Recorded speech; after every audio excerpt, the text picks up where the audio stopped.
is Christina, and I'm from Lake Wales, Florida.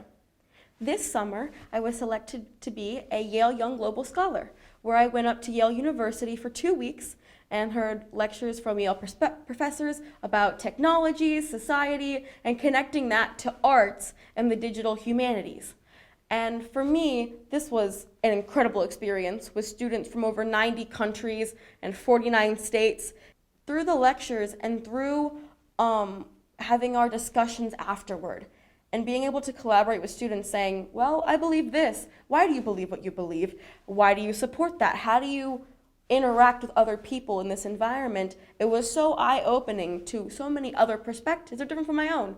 And I love that exchange and those intellectual conversations. And when I was there, I actually took the opportunity to audition for what they call a speaker series.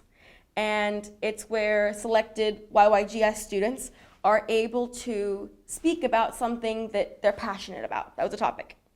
And so I talked about Arts Outreach, which is a program that I actually started in Lake Wales, helping young students at a literacy academy learn the arts. And I met so many students that were like, I always wanted to work in the community, and I never really knew how to do it. And so I kind of got them on the idea of starting about service and starting to go out there and try to work with, especially young kids, at least in my opinion, getting out there. And so through YYGS, I not only could share like my love for service and working with people, but I also learned from them. There were students who learned about everything from climate refugees to putting medicine and music together. And it was just all these awe-inspiring presentations that really molded my opinions and shaped some of my influences.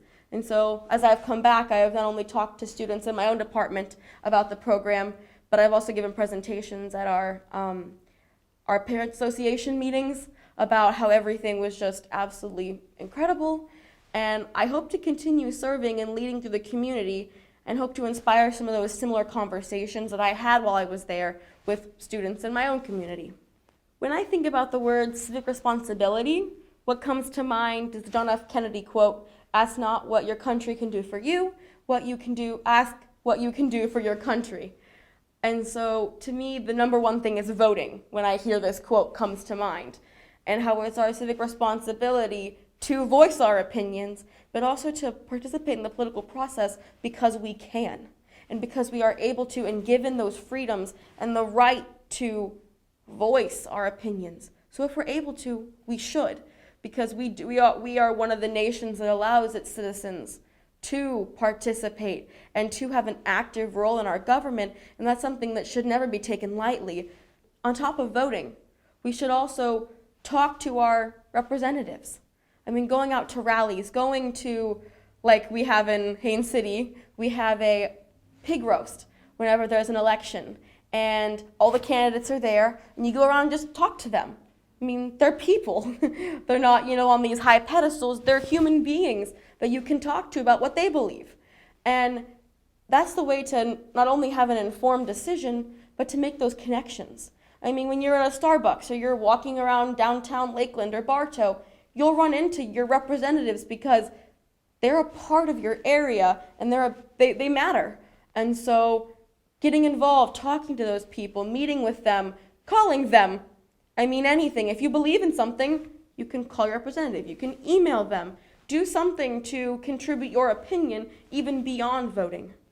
The right to vote means, as citizens, our vote does matter. In some elections, especially local ones, your vote truly, truly matters. Because if people don't believe that their vote matters, they won't go out and vote.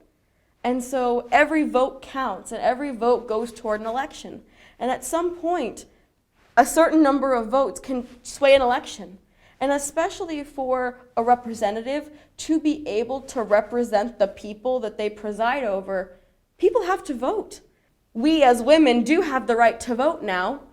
We can't take that right to vote and the right to have the freedom to own property, to be on our own, while still being able to be married and things like that.